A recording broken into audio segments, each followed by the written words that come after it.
friends. Beaumont J BBQ here, the king of all barbecue. And we're gonna talk to you today about Dawn of the Dead. Oh, zombie movies are so played out. Oh, champ, you so uneducated. Ah, Yes, in today's day, there are thousands of zombie movies, and there is a world-famous television series, multiples in fact, of The Walking Dead, that's been going for the past decade and is quite popular, even though they tend to drag on their seasons with a lot of filler episodes. I stopped watching after season 5. But you have to understand that history speaks volumes for the reason why this here film is considered to be important and a classic. To be fair, I have heard about this particular series of zombie movies.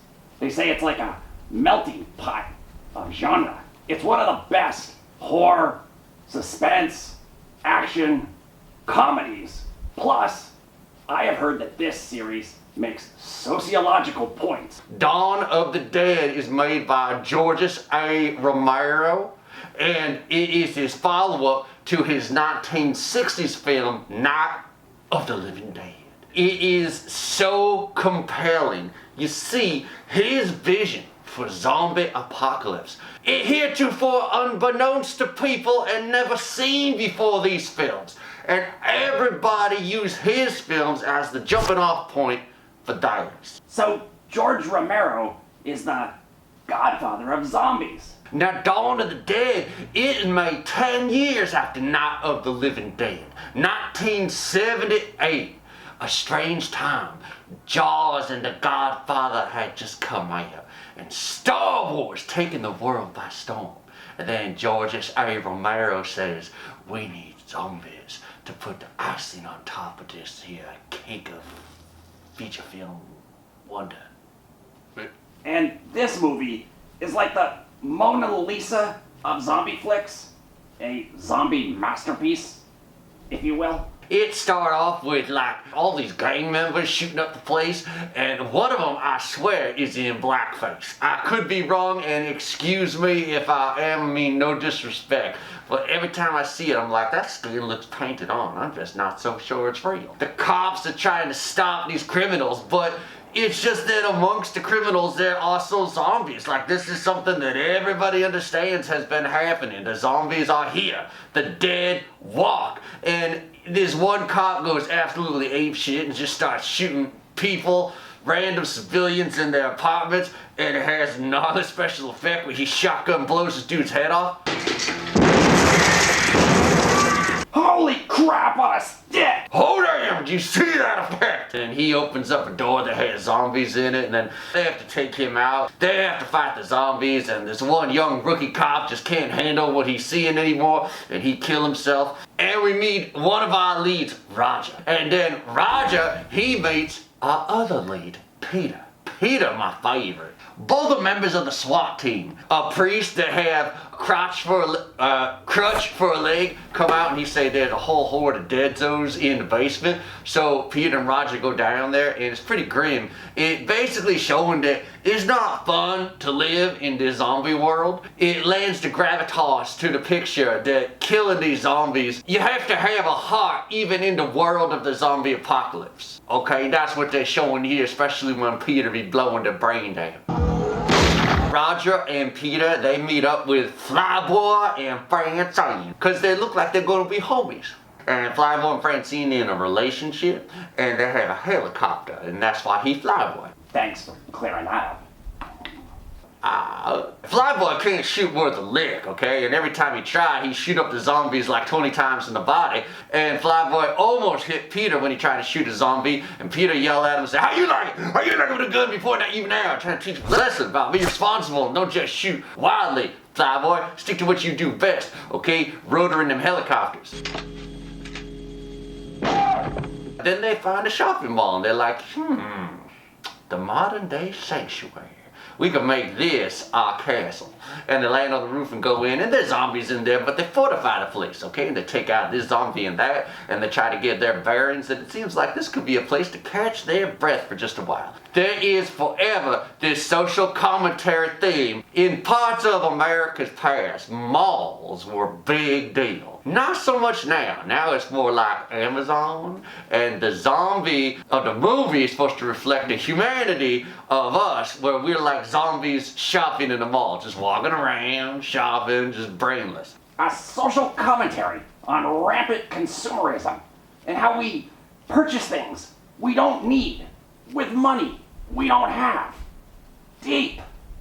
Especially for a zombie thing. Modern day, it's more like cell phones. We just walking around on our cell phone brainless. There'll be a test on this subject later, Champs. You better write that note down. I'm paying attention.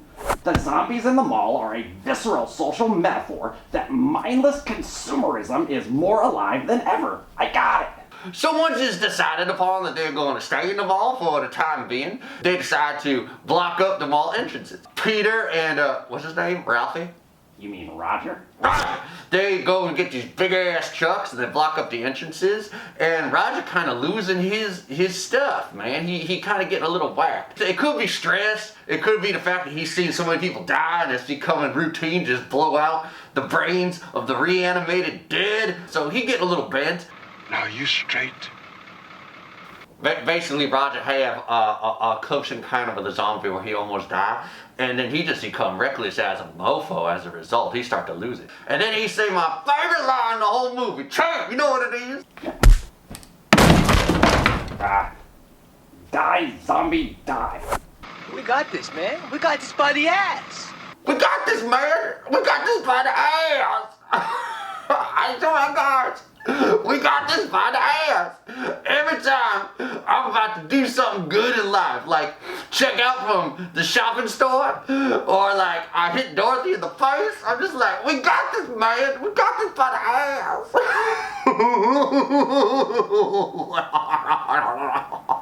Oh my God, man. But then poor Roger, he get bitten by the zombies. Spoiler! Roger, watch it! It revealed that Francine and Prego Pregnant. 3.5, 4 months. 3 months pregnant, and she's smoking. Gotta love the 70s. time is droning on, and they're just in this mall like, we're gonna be here for the rest of our lives. But damn, something amazing happened. There's a motorcycle gang. A literal army of bikers. And they see in the binoculars, oh my gosh, they're in this mall. They must be going into the roof. One of the bikers is the legendary special effects wizard, Thomas Savini. I like Tom Savini. He brings so much life to everything he does. And he brings so much life to this one character that he plays. It's a minor role. You remember him. And that's the mark of a good performer. Tom Savini and this guy with a big ass handlebar mustache, they decide to hit him at night. So, motorcycle gang come busting in, just having fun, killing zombies, tearing them all apart. They don't really care about our heroes. Flyboy, Francine, and Peter, the ones that are left now. Flyboy just pissed. He's like, y'all don't come into our mall and mess around, all right? So he goes off and starts shooting at them, and they start shooting back. And it's got some funny stuff that goes on, like a guy who uses a blood pressure machine for some reason. It's just. Well, always be sure to check your blood pressure in a zombie apocalypse. Then the zombies start to get a little more overpowering. Then the zombies get the best of Flyboy, and Flyboy becomes a zombie, and it's like, oh my gosh, everything's delving into anarchy. And then Thomas Savini takes a machete and put it right through this dude's head. You're like, oh snap, that biker guy, my new favorite dude. He doing jump kicks and everything, and he just all of a sudden becomes the leader of the biker gang. But then he dies and goes flying over this railing, and you're like, damn, that character might be my favorite. Why didn't he get more screen time? He like the Darth Maul of Dawn of the Dead. It's getting pretty desperate. Okay, so most of the bikers are dead. Basically, Peter says, Francine, you need to get the hell out of here. Francine's like, I'll leave without you, Peter. And he goes, go! I really don't want to go. I don't. Because he kind of fed up, man, all right? His heart hurt. He's tired and weary. His friend's dead. Zombies run amok. Right when they get comfy inside this mall, this motorcycle gang comes in and mess it all up. Francine goes up on the roof, start the helicopter. Peter go into another room, and he contemplates suicide. Which, as I watch it, I'm just like, Peter, no! what? This most badass of characters just gonna blow his brains out? That's what's gonna happen? And the zombies come in, you're like, well, now he's got no choice because Francine's leaving and all the zombies are coming in and he had the gun to his head. Does he do it? Home? Well, just when you think he's about to. He have a change of heart. He's shooting this zombie and he's shooting that zombie and he say, get out the way, fool! And then he climbed the ladder, get on the roof, and I swear he get on the roof, start jump kicking, jump kung fu kicking this one, and then Francine's like, I see you, Peter! And he jump up on the helicopter and turn into freaking action hero. Get him on there and he's like, whoo, whoo! And he's like, how much fuel we got? She's like, not much. And he goes, okay. Just like, I'm along for the ride and we go wherever we're gonna go. That can't be how it ends. Well, that is how it ends. It's about them going towards an uncertain future. It's an ending that kind of makes you think about your own self as you go forward to uncertainty in your life. Yeah, a lot to think about there. Anyway, the movie has some really, really cool screenwriting. You have to take a look at it as a product of its time, and it is the jumping off point for where every other zombie movie got its inspiration, okay? It's the old school, one of the greatest, and if you like zombies and you ain't seen the original 1978 Dawn of the Dead, you're really missing out, alright? So damn it, go check it out and let people know about it so everybody can understand the relevance and importance of such a motion picture such as this.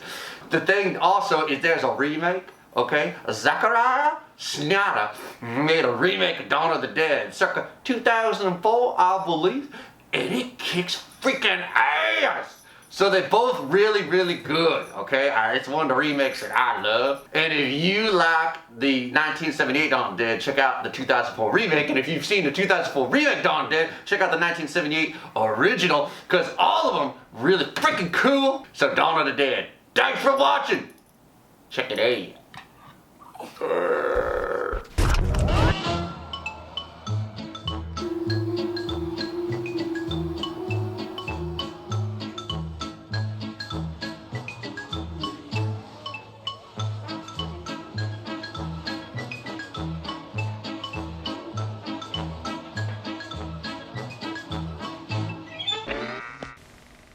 We got this, man. We got this by the ass.